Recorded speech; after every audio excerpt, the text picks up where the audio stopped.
তিনজন মানুষ পাইলেই দোয়া চাইতে ভুল করবেন না, কারণ তাদের দোয়া 100% কবুল হয়ে যায়। প্রিয় ভাই বোনেরা, আমরা অনেক সময় অনেকের কাছ থেকে দোয়া চাই। আমাদের মুরব্বিয়ানে কিরাম বা সম্মানী কেউ পাইলে বা আলেমদেরকে পাইলে আমরা বলি যে হুজুর একটু দোয়া করেন আমার জন্য। প্রিয় ভাই বন্ধুরা, এই তিনজনের কাউকে যদি আপনি পান, কোনো অবস্থাতেই তাদের থেকে দোয়া না নিয়ে ফেরত যেতে দিবেন না, কারণ এদের দোয়া আল্লাহ তাআলা কবুল করে নেয়। তাদের ভিতরে এক নাম্বার রয়েছে, এক নম্বর যে ব্যক্তি রয়েছে সে হচ্ছে মুসাফির। মুসাফির বল স্বাভাবিকভাবে যদি কেউ ভিক্ষা নিতে আসে তাকে মনে করবেন না মুসাফির। যদি কোনো ব্যক্তি 48 মাইল সফর করছে, শরীয়তের নিয়ম অনুযায়ী যে মুসাফির, এই ব্যক্তির কাছে আপনি দোয়া চাবেন। এমন নয় যে তাকে আপনি জোর করবেন দোয়া করার জন্য, তার কাছে দোয়া চাইবেন। রাসূল কারীম সাল্লাল্লাহু আলাইহি ওয়াসাল্লাম জানিয়ে দিয়েছে।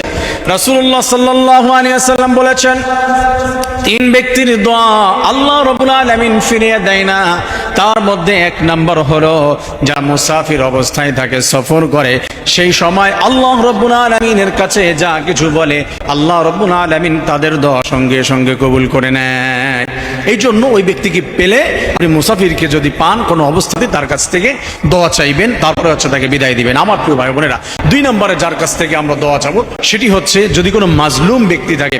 অনেক সময় অনেক ব্যক্তির উপরে কেউ জুলুম করেছে, তাকে হচ্ছে কষ্ট দিয়েছে। রাসূল সাল্লাল্লাহু আলাইহি ওয়াসাল্লাম জানিয়ে দিয়েছে, যখন কোনো ব্যক্তি মাজলুম হয়ে যায়, আল্লাহ রাব্বুল আলামিনের কাছে ওই মাজলুম কোনো দোয়া করুক আর বদদোয়া করুক, আল্লাহ রাব্বুল আলামিন সঙ্গে সঙ্গে কবুল করে নেয়।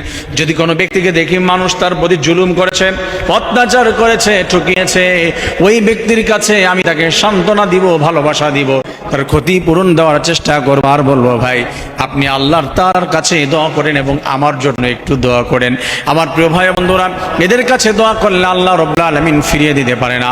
3 নম্বর যাদের দোয়া আল্লাহ তাআলা ফিরিয়ে দেয় না, সে হলো মা বাবা। মা বাবা যদি সন্তানের জন্য দোয়া করে, প্রত্যেকেরই মা বাবা রয়েছে। কারো মা বাবা হয়তো বিদায় নিয়ে চলে গিয়েছে, কারো মা বাবা হয়তো এখনো পৃথিবীর মধ্যে আছে। কেউ যদি মা বাবার কাছে দোয়া করে, মা বাবা যদি তারা নিজেরাই অপরাধ করে থাকে, অপরাধীও যদি হয়, আল্লাহ তাআলার কাছে সন্তানের জন্য যদি দোয়া করে, রব্বুল আলামিন সব দোয়া কবুল করে ওই বান্দার সমস্ত চাওয়া পাওয়া পূরণ করে দেয়।